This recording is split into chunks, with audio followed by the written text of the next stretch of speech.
Good day everyone, I am Crucial Gloriani. Ang pag-uusapan po natin ngayon ay ang proposed research na entitled Citizen Satisfaction with Public Services in the Municipality of General Emilio Aguinaldo, Cavite, an Evaluation. The reasons and purpose for choosing the title. The title was chosen dahil sa tatlong dahilan po. Number 1, relevance to local governance. Nakatuon yung study sa citizens' perspectives tungkol sa quality ng public services sa General Emilio Aguinaldo, Cavite. Number 2, alignment with Masters in Public Administration Studies. Bilang MPA student, mahalaga yung research na ito dahil tumututok po ito sa core topic ng public service delivery. Number 3, personal connection. As a resident of General Emilio Aguinaldo, Cavite, mas malalim po yung understanding ng researcher sa mga isyong kinaaharap ng community. The purpose of this study is to, number 1, evaluate yung satisfaction ng residents sa public services like healthcare, education, waste management, and LGUs programs. Number 2, tukuyin po yung gaps at mga proposed ng solutions para sa service improvement. Number 3, magbigay ng contribution sa LGU initiatives to achieve efficient governance. Review of Related Literature or RRL. The foreign literature, may tatlong foreign literature ang kaugnayan po nito. Si Osborne, year 2021, i-emphasize ang importance ng citizens' engagement sa evaluation ng public services.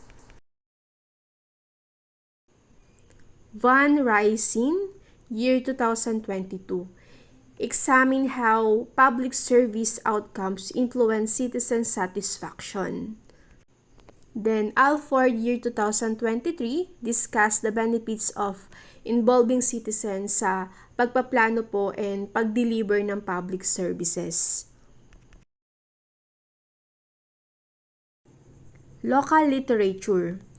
Brillantes and Fernandez, year 2021, sinusuri po yung decentralized governance and mga epekto nito sa local service quality. Mga Has, 2022, nagbigay po ng framework para sa pag-assess ng satisfaction ng mga residents sa LGU programs. Santos, 2023, tinalakay po yung public service quality sa rural municipalities and epekto po nito sa citizen well-being. Review of Related Studies or RRS. Ang foreign studies ay nakakatulong po sa pag-develop ng framework. Si Kim 2022, kino-compare po ang citizen satisfaction sa iba't ibang bansa para po matukoy yung best practices. Buchart and Aligan, year 2023. Dinidiscuss po dito yung effective ng performance metrics sa public perception ng services. Then, si Young and Holzer, year 2023, ini-investigate po yung role ng transparency sa pagbuo po ng public trust. Then, dito naman po tayo sa local studies ng Review of Related Studies. Si Reyes 2022, sinusuri po yung public services and rural areas na applicable sa General Emilio Aguinaldo, Cavite. Then, si De La Cruz, year 2021, pinag-aaralan po yung citizen participation and effective po nito sa satisfaction. Then, kasama po si Garcia 2023, tinatalakay po yung challenges ng third-class municipality sa service delivery. Methodology, research design. This study will use a descriptive research design at gagamit po ng mixed methods approach para po sukatin ang citizen satisfaction. Sa survey questionnaires, 150 residents ang target po para makuha yung kanilang satisfaction level sa healthcare, education, waste management, and LGUs programs. Key in format interviews. Makikipagpanayam po sa local officials para po maunawaan po yung service delivery challenges. Focus group discussion. Magkakaroon po ng discussions with selected residents for suggestions and feedback.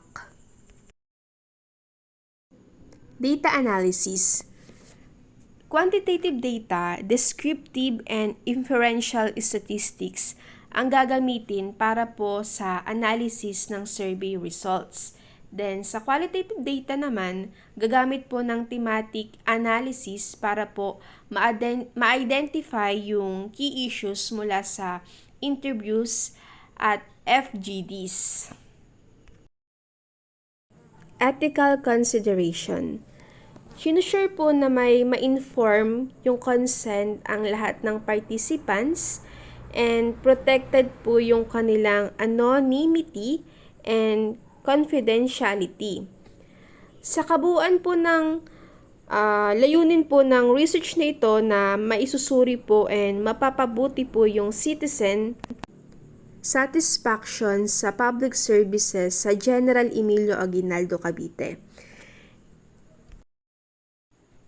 And I hope this discussion sheds light on how we can better evaluate and enhance public services, particularly in areas similar to General Emilio Aguinaldo, Cavite. Thank you.